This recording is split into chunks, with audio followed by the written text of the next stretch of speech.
Welcome to Michelle's story time, story time, story time. Michelle's story time, story time. Today I will read just chapter 1 of Ways to Make Sunshine. The author is Renee Watson, and that is how the book looks.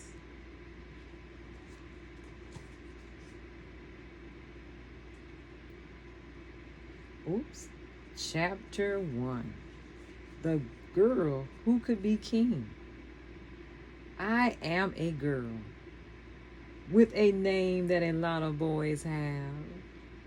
So, when the substitute teacher takes roll and calls out, Ryan, she looks surprised when I answer.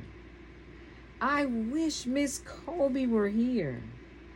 Miss Colby doesn't even need to take roll anymore because it is the first day of March and she's been teaching us for 6 months. So she can tell who is here and who is not just by looking around the room. Miss Colby always starts the day off with our thumbs up, thumbs down, somewhere in the middle checking.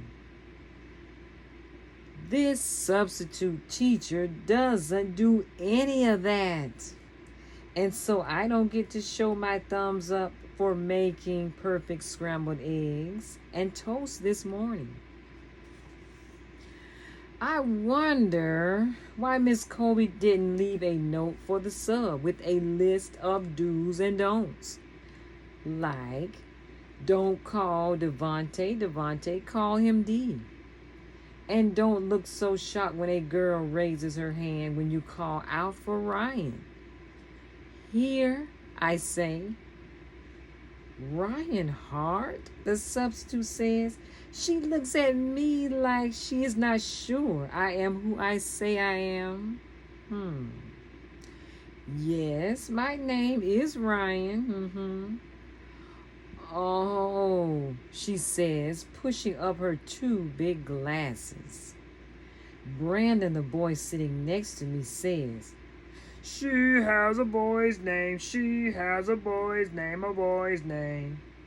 I roll my eyes at him because no one is talking to him, and he needs to mind his own business. I do not have a boy's name. I have my name.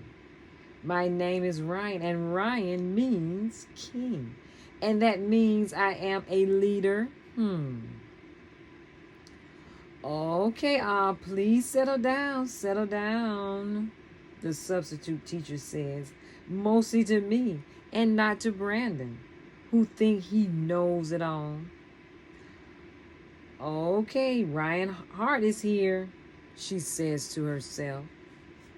Then Brandon whispers, and she spells her last name wrong. He laughs at his corny joke. He laughs. I do not. My name is Ryan Hart, and it's not Hart like the muscle. It's H-A-R-T, as in my last name.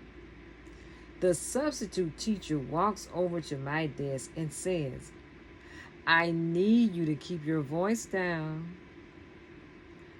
I need Brandon to leave me alone. I roll my eyes at Brandon again. Extra roll this time. But then I remember what Mom always tells me, how she named me Ryan because she wanted me to feel powerful, to remember that I am a leader every time someone calls my name. Dad is always telling me our people come from royalty, that my ancestors lived in Africa and were kings and queens and inventors and hard workers. Mom tells me their strength is running through my veins. I sit up straight, ignore Brandon, and try to be the leader I am supposed to be. Mom and Dad tell me I will keep growing into my name. They say it to my brother too. Be who we name you to be. They tell him whenever he is pulling my ponytail or grabbing food off my plate when I'm not looking. My brother's name is Raymond. We call him Ray. His name means protector. And Dad says he should be keeping me, his little sister, safe. But mostly he is just bossy and nosy, and sometimes he treats me like I am a glass thing that could break. He is always telling me, you can't do this and you shouldn't be so that. Maybe because I am 2 years younger than him. Maybe because I am a girl. Maybe because he doesn't know the meaning of my name, how tough I really am. Maybe he doesn't realize I can do and be anything. When it's time to go outside for recess, Brandon, Marcus, and the boy with glasses, who I never talked to, are splashing around in the puddles and stomping in mud. Then they race each other up the monkey bars. I walk over to join in on the climbing, but before I can get there, the substitute teacher says to me, "Why don't you go over there, sweetheart?" And points to the swings and slide. I'd rather stay here pretending to climb a mountain. So I say, "No, thank you," and keep walking to the monkey bars. The substitute teacher follows me, and that's when I realized that it wasn't a suggestion or question. It was a demand. "I really think it'll be safer if you stay off the monkey bars. Besides, you and Brandon might need a break from each other." "I'll stay out of Brandon's way," I say, "and I don't think it's dangerous. I play on them all the time. I bet I can even climb faster than those boys." Just then, Brandon shouts out, "You can't beat me, you can't beat me." And he jumps down, showing off. I bet you a pack of green apple Jolly Ranchers that you can't beat me. Let's race. Race? Yeah, last one to that pole has to buy the winner candy. He points to the tetherball pole across the playground. I think about it. There's a small crowd forming, and now I feel like I have to say yes. Like I have to prove to the substitute teacher that I can play whatever I want, with whoever I want. "I don't like Jolly Ranchers," I tell Brandon. "When I win, you have to buy me a Twix." Yum. I look over at Kiki, one of my best friends. She smiles and gives us our countdown. "On your mark, get set, go." I hear our friends all cheering, "Yay, go!" But mostly I hear the sound of my breath huffing and puffing, in and out, in and out. My feet slap the pavement and I run as fast as I can.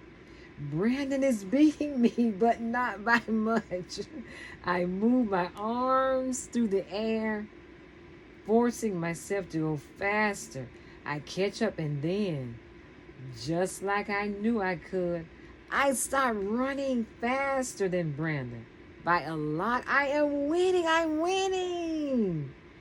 The pole is close, and if I stretch my arm out far enough, I'll reach it.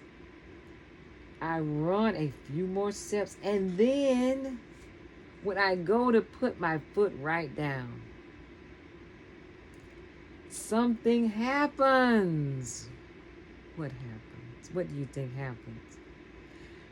My right foot doesn't touch the pavement the way a running foot usually touches the pavement. Uh-oh. Instead, it stumbles and hiccups its way to the cold ground. I have fallen. Blood is trickling out of my knee, and there's a stinging and pounding feeling all through my leg. Ouch.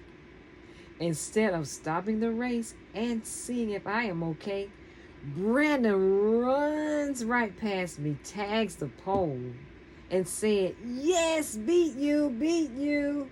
You owe me a pack of Jolly Ranchers."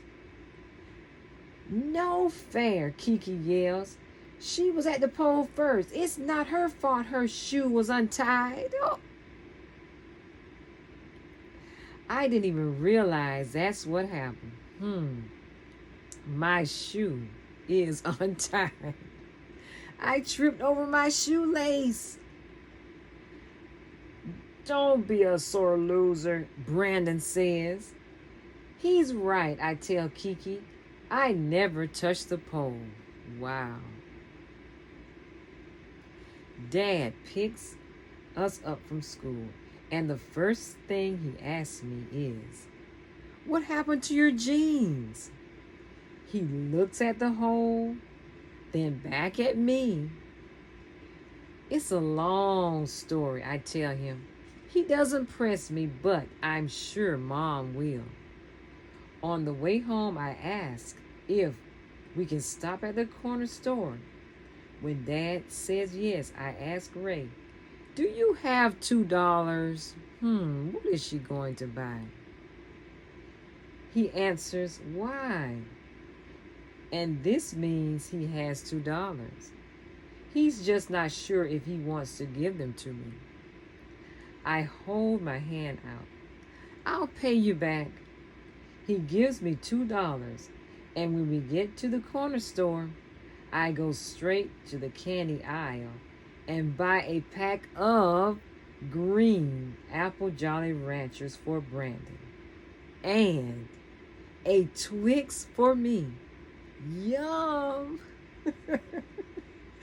That's the end of chapter 1.